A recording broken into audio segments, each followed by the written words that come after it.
Today's struggle, we don't have to let it destroy the possibility of a joyful future.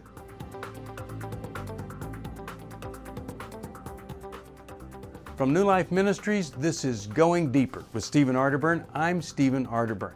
And Going Deeper is all about taking the tough issues, the hard issues of life, looking a little bit deeper inside so that we can gain some insight into our lives.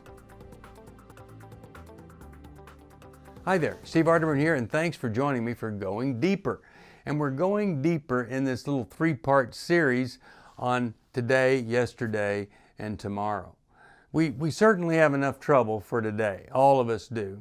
We don't want to be dragging yesterday into it through our resentments and our regrets, all of those kinds of things. And if we're going to have a brighter tomorrow, we need a really good perspective on today. You know, today doesn't have to be everything. It doesn't have to be the end of anything good. Today doesn't have to have the last word on our lives, or marriage, or ministry, or anything.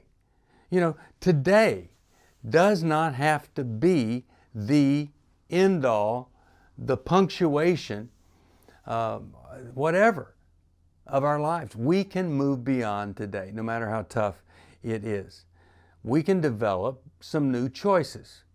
Not easy to do. Have to humble ourselves, have to read some books, listen to people talk, listen to God in prayer. New focus. We could actually focus and get our minds off of things that don't matter. New commitments, like a new commitment to family or to God, working, doing a good job, discovering new paths and bringing new possibilities. All that can happen if I'm open to it versus shut down because I brought all the weight of today, the struggle of today, and with it all of the past pain of regrets, resentments, and the resistance. Today's struggle, we don't have to let it destroy the possibility of a joyful future. Those three R's destroy that joyful future. And we really need to see beyond the present, and we need to hope beyond the present. To look beyond it, not get engulfed into it. Somehow, we need to have a vision for what could be in the future for our lives. These present challenges that all of us have to go through in a fallen world, well, we don't want them to consume us. We don't want them to discourage us or control us in any way whatsoever. We're going to have them, but we don't want them to have us. We must free ourselves from the tyranny of the present. If we don't, we can bog down into all of the pain and the suffering of today and never come out. If we believe it's always going to be bad, it's always going to be like this, or worse, I don't deserve anything, I caused this, so I'm just going to be punished for it for the rest of my life. If that's what we believe, we are really going to struggle a lot.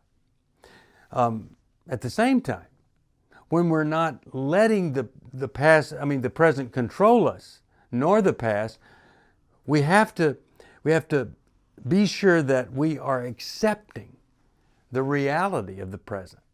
Not succumbing to it, but I accept the reality of the present. I live in it, while at the same time I'm hoping and I'm desiring this better future, this tomorrow that has hope and purpose and meaning.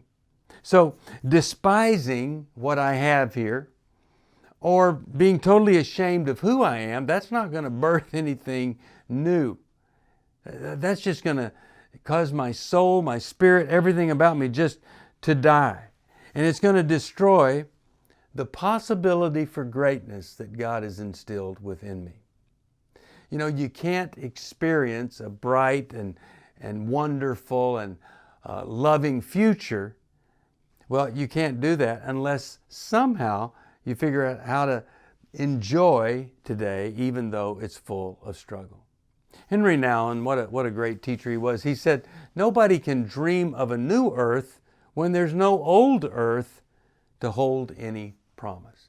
So we have to be kind of grateful we've got an old earth here and embrace it, live in it, while we're looking to create the new earth or the new reality for ourselves. And what we want is we want to love today enough that we want to transform it into something better for tomorrow. Wouldn't that be great? But we'll never do that if we're down on other people, down on God, and letting all of the defects cause us to be down on ourselves. So nobody births new dreams out of resentment. You might birth some new ways for that person to die or destroy themselves, but you need new dreams. Nobody births a new dream out of regret. I mean, you can just regret yourself into repeating the past. Nobody births a new dream out of resisting, because I think God might be leading, and we don't want to be resisting God or other people. New dreams, they come through choosing, making choices. Today I'm going to live with faith. Today I'm going to believe that there's hope for everyone and for me. I'm going to search for and live and experience God's peace.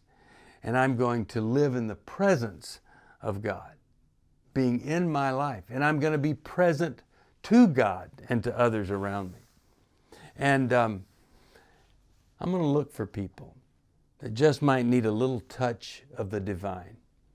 And I'm going to see if maybe I'm the person that God has chosen that could deliver a little touch of the divine into their life today. That's what I'm going to do.